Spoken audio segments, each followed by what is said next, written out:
Hey guys, as I said, back with the Flamethrower. Wanted to give you some more details about that without trying to do it in the other video.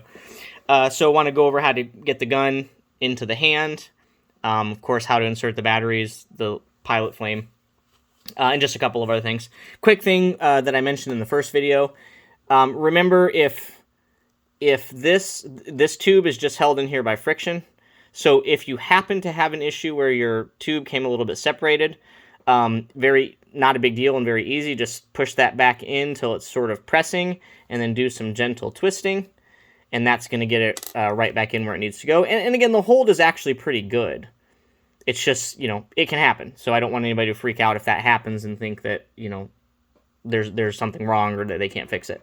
The other thing is, if you find that the position of the gun doesn't make sense when you're trying to put it in his hand, let's say you feel like you're really bending this tube funny, you can just twist the gun around the silicone tube. Hold the silicone tube at the base and just twist the gun to whatever position that you need it.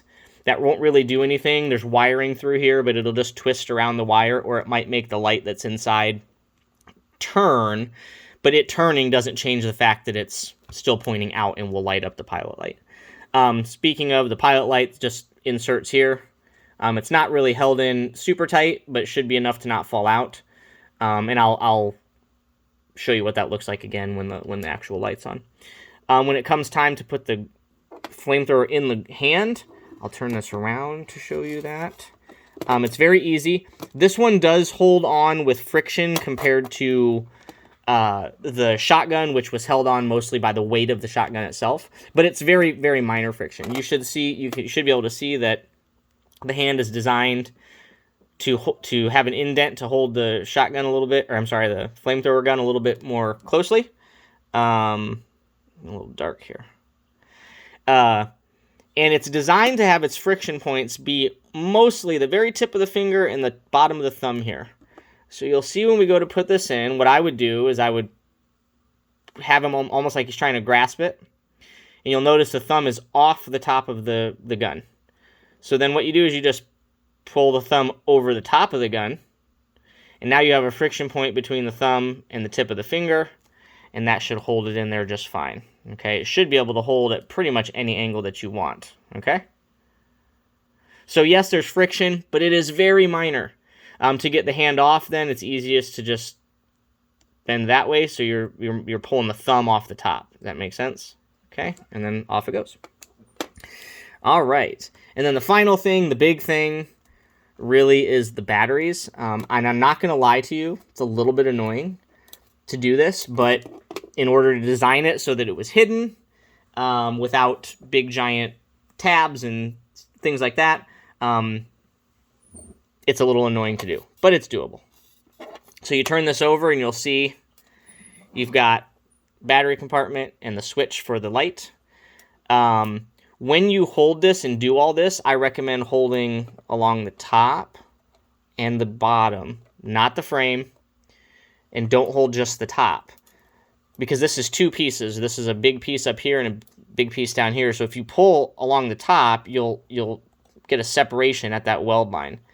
Now, this is held together by the harness frame, so you cannot take the top off the bottom, but you don't want that line. You see that right there? So I'm just going to push that back in. So when you do the battery, hold by the full top and the full bottom, not including the frame. Okay? All right, so in the battery compartment, you'll see there's a little hole here. So you can use a little tool here, pull the battery compartment off. You'll see it's nothing special. It's a disc with a couple of notches in it. I wanted to do magnets, but I couldn't fit a magnet in there without disrupting the battery space. So there's a tab in here, like a ribbon in here, just like in the lantern. You want to pull that out before you put batteries in.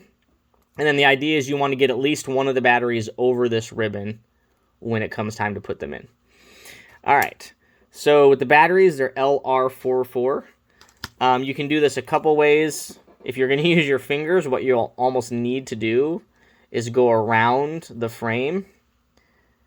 Oh, yeah, and sorry, one other thing. I hope you can see it on the video. There's markings in there that say plus minus. Plus is positive, so you want the positive terminal of the battery to go this way. That's the That's the flat side of the battery. And then the negative goes this way.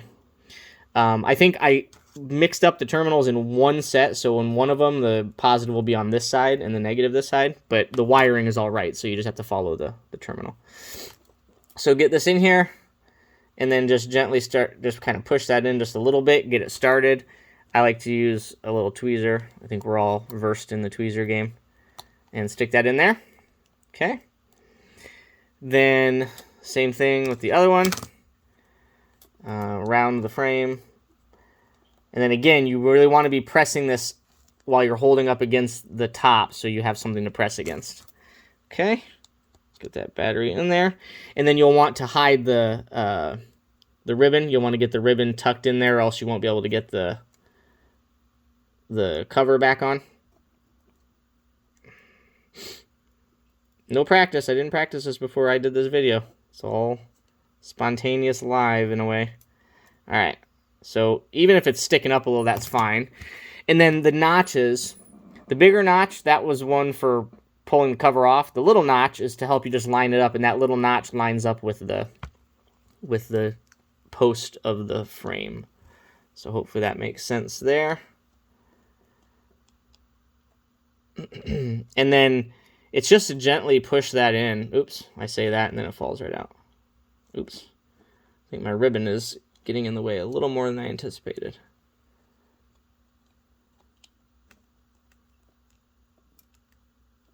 There we go.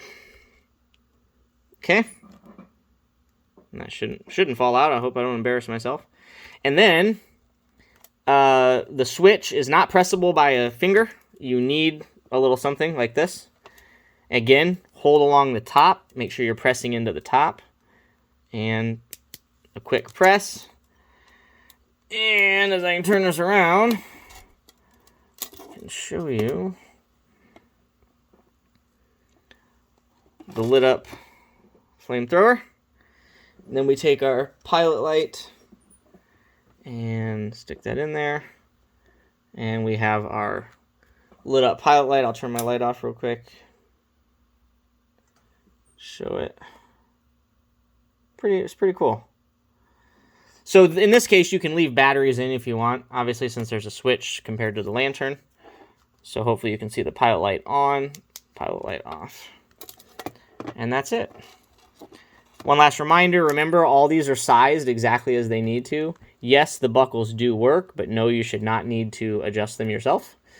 This should be sized to go on him with the jacket on, and this should be sized to go around his waist and buckle.